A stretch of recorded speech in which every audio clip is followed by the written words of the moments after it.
I'm Alan Grosvenor, CEO of Mizbay, and we are here at the Consumer Electronics Show in Las Vegas 2024. I am joined by Nancy Cantine, stuntwoman and fire specialist. Nancy, this is an incredible show. Oh my gosh, this is actually my favorite trade show I've been to. Everybody's just really happy and positive, and it's in Vegas, so everyone's kind of stoked to be here for that. 100%. But yeah, the booth design, the all the LED screens, and all this stuff that oh my gosh, yeah, just total eye candy. So much going on here. Yeah.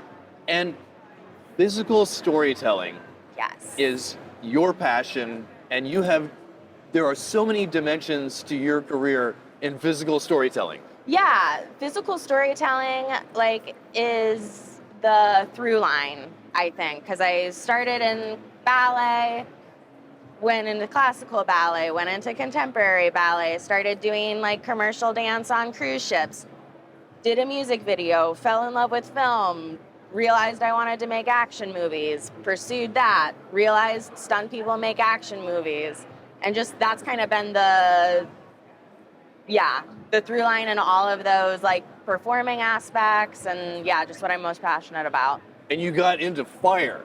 Yeah. Amazing. How did that start? And you've taken it so far, and you've done incredible things with fire. Thank you. Yeah, I actually owe all of that to my East Coast team that brought me up, and I still get to work with all the time. And yeah, there has been fire in stunts since the 50s and the 60s, and those burns, you see a lot of fire, you see a lot of safety gear, you don't get to see the actor.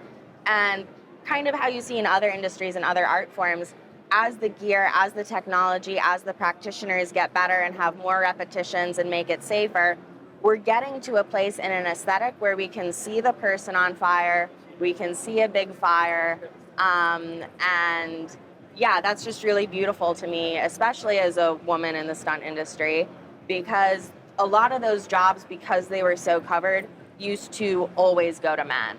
And some of the social shift that's been going on in those past 60 years has been to get minority people into minority roles and the appropriate ethnicity, gender expressions, doubling for specific actors.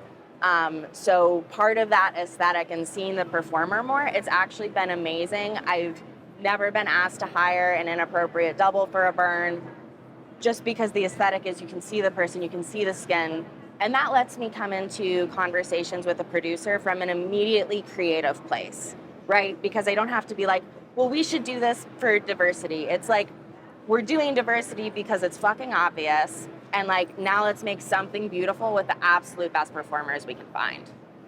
And there's so many problems you have to solve. Right? Yeah. One of my favorite stories is oftentimes burns will get canceled if the wind is above a certain index, but out in the Mojave, there's just absolutely nothing to burn. So I think we were at 23 mile per hour winds, and because the wind was pushing the heat and the fire off of the performer, think about blowing out a birthday candle. Had there been no wind, the amount of fuel that we had to use to set Justin Skinner on fire, to stay on fire, and to keep being on fire in that wind, had we been in a space with no wind, it would have been a 6 to 8 foot, really big stacker burn. And just, yeah, we were literally, it was comical. We were just trying to keep this man on fire.